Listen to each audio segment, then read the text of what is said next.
summary channel. In this short video we're going to discuss updates we received in the last 10 hours. And first we're going to start with Avdiivka. The Russians are saying that as a result of clashes, of the heaviest clashes ever, they managed to establish control for more than 50% of Pervomais'ke, and that they have already reached this street that's located on the west of that town, and they managed to push the Ukrainians on the northwestern part of this area. So now, according to the Russians, the Ukrainians control just this position, and the Russians have almost reached the vicinity and outskirts of Nitailova. Nitailova is a very important town. The Ukrainians use their artillery system in Nitailova to attack and shell Donetsk and Donbass and to support the Ukrainian defense forces while the Russians are in offensive state. Furthermore, if the Russians are able to complete the clearing operation of Pervomais'ke, Nivoyska is going to automatically fall. Also, the Russian sources are saying that they have finally established 100% over Kam'yanka and they complete the clearing operation of this town.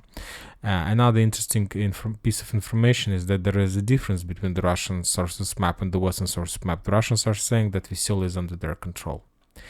Now let's move further to the Bakhmut. There are also a lot of interesting dates are coming from this town. And the most important is that according to the Institute of Study of War map, the Ukrainians made a small counter-offensive operation in the vicinity of Zaliznyansk and Dubovo-Vasilivka, and as a result of their counter-offensive operation, they managed to return control over this hill and over this forest line.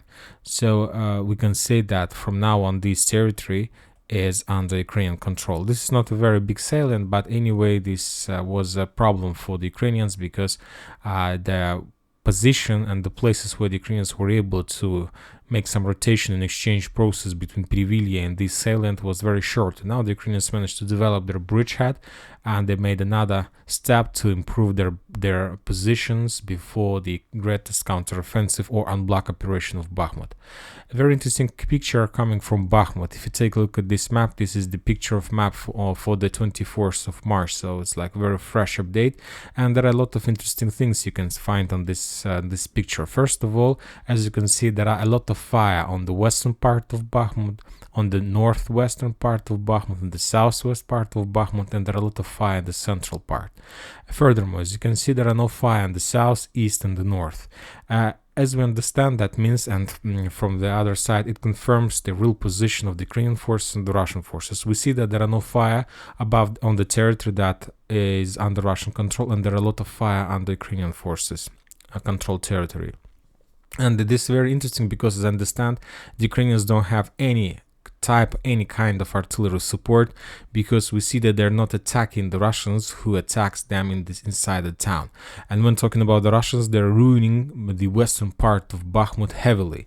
So I believe that the Ukrainians can't survive under such a pressure for the very long time. Something tells me that soon this situation may be completely changed and the Russians are going to establish 100% control over this town. Now let's move to the north and let's go to Severna. The Russian source map has been updated, and now they're showing that they managed to develop a small bridgehead from Zolotarivka to the north of Kam'yanka.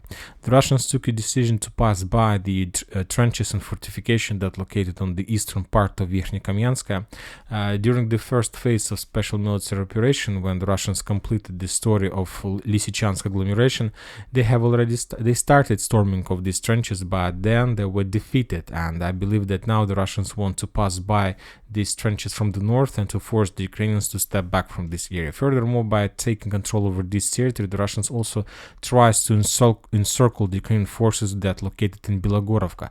There are a lot of hills in the vicinity of Bilohorivka, and this is a perfect position for the Ukrainians to establish their defense line, and it is very difficult from the Russian side to storm this area from the east. So that's why the Russians took a decision to attack between these two positions, between Kam'yanka and Bilohorivka, with one purpose: to make like a risk for the Ukrainians of being encirclement from both sides, and from Bilohorivka and from Kam'yanka. Furthermore, the Russians continue their movements in the Kremenная forest that located on the north of Serebryanka, and furthermore we can say that this is not already any kind of encirclement of Bilohorivka, but there are not much forces to encircle, so it's not like Bilohorivka doesn't have the same value as, let's say, Avdiivka or as Bakhmut. But anyway, we can say that the third encirclement is about to start or is about to be created.